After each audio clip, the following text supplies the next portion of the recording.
all of humankind is focused on everything except saving our own lives. Is this something that the billionaires of the world also do? Because if Nope. anyone, they have They the all hate it. funds. They all hate But it. they have the interest to Nope. stay alive, no? Nope. Elon Musk doesn't like the idea. He's literally on record saying he doesn't like the idea of people living longer. Bill Gates literally doesn't like the idea of living longer.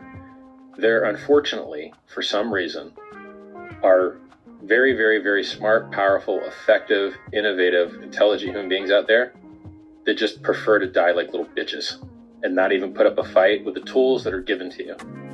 So let's say you're a religious person, which is very common. If you're not allowed to commit suicide, and God has given you the tools to save your own life and you don't use them, aren't you kind of committing suicide? If he didn't want you to be able to heal yourself, he wouldn't have given you these tools. So that's a religious perspective. Now let's say, aside from religion, imagine if the most intelligent, useful, productive people didn't just die when they're at the top of their game, like Alexander Graham Bell and Thomas Edison and Albert Einstein. What if they were still alive today kicking ass for mankind? Imagine how many fewer problems we would have. So this idea that we just have to rot and fall apart because we're too lazy to work on it, we'd rather work on F1 racing, we'd rather work on cosmetics, it's horrible. It is absolutely mind-boggling to me. And so we now have these tools to save our own lives, and we must use them because this will get cured. It's just a question of whether you'll be around to see it or not. And you know what? We get all these people that are pro-death. I'll get bored. Kill yourself. Go ahead, do it. But don't doom the whole rest of the universe to death because you have a boredom problem. Oh, there might be overcrowding. Is there? Is there overcrowding? Because when I get in the airplane, any airplane, I look down, it's all empty. The only places I see overcrowding are where people choose it and want it because it's better, because the restaurants are better, basically. Dictators will live forever. Will they? Because it seems to me that dictators are a really, really dangerous job and they die all the time and have really short lifespans in general because they get killed. What other things? Only rich people have it. Oh, like cell phones? Like OLED TVs? Like computers? Like what is it? Somebody's got to fix it. Well, we just raised $25 million plus for medical research. And, the founder of that charity, I had volunteered for that charity back in 2006 in Cambridge in person.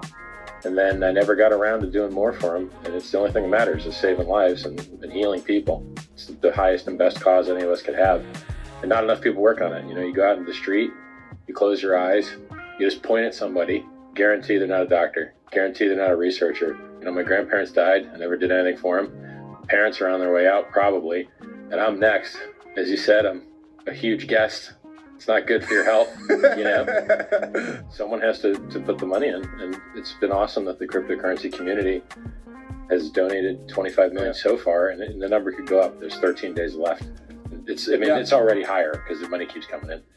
About when do you think these goals that you have for human research, when will we actually see something practical where we can improve lives by 100 years, 200 years?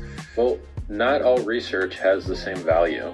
So if you're doing something where the path search is already deep into diminishing returns, so in biotechnology, in chips and processing in the world of the electron, we have Moore's law, where the number of transistors in a circuit doubles every 2 years. And now in biotech, we have the opposite of Moore's law. It's called Eroom's law, and it means that you get half as many useful drugs out of the FDA every 2 years. And so we have inverse progress in medicine, and we still have progress in electrons. Searching for single small molecule interventions, which is the vast majority of medicine, is not going to get us where we need to go. We need to do regenerative things that repair damage using engineering before it accumulates strong enough to become pathology and kill you. Okay. So if you cure cancer, which kills 40% of everybody, you get 3 years. If you cure heart attacks, which kill 40% of everybody, you get 3 years. Why is that? Because the cancer isn't causing itself, and the heart attack isn't causing itself. They're both caused by a third cause, which is the accumulation of damage over time. And so when you accumulate a bunch of damage, you're either going to get this one, and then if you cure it, no problem, you'll get the next one. Oh, you cured that one? You'll get the next one. And so the underlying accumulation of damage is what causes all these pathologies. And if you spend your time trying to just work on the pathology, you're never going to get 4 years. If you cure cancer, you don't get 4. You cure heart attacks, you don't get 4. And so once you know that math, you know you need a paradigm shift, and you know you need to focus on something else that can get you more.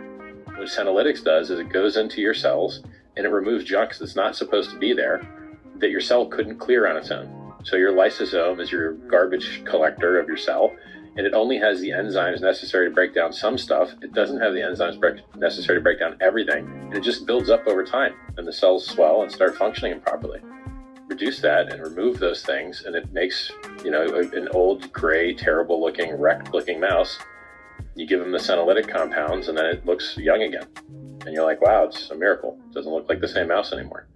So, and that's just one of many things that you change the paradigm shift. You don't focus on small molecule interventions, and you get outsized returns because no one else is focusing on it. There's 7 reasons why you age. Okay. You have too many cells, that's called cancer. You have too few cells, your brain cells start dying off. You have junk outside your cells, that's arterial plaque that causes heart attacks. You have junk inside your cells, which is that swelling that I'm telling you about. You have AGEs, which is advanced glycation enzymes, which basically causes things that used to be flexible to become hard, so you lose lung capacity, you lose heart capacity. You've got mutations in your mitochondrial DNA. And humans have 2 different kinds of DNA. We have a mitochondrial DNA and we have a nuclear DNA, and you get mutations in both of those. And that's it. Those are the only reasons why you age. And those have been the same reasons for 70 years. They've never found anything else. And so we know exactly what we need to address. There's no like timer that makes you die. We don't have to address like the you're supposed to die now timer. That's not a thing. Another thing I've also been thinking about, you have a kid, he or she starts from scratch, 0. There's no way to transport knowledge, so much that we learn during our lifetime, and then they have to start from scratch. And yes, you can try to educate as much as possible, but a way to transport the knowledge easily is also something that would save a lot of efficiency, because I look at it from efficiency perspective. Like you say, all these people, they've learned so much, they have so many experiences, and now we start from scratch. There's no way to efficiently transport knowledge. And not only that, half of a human being's medical care costs occur in the last year of life. So if you care about the economy, then delaying the last year of life as long as possible will save Medicare, will save healthcare, and then these people can remain productive in the workforce instead of just falling apart. So it's better for everything. It's vastly better.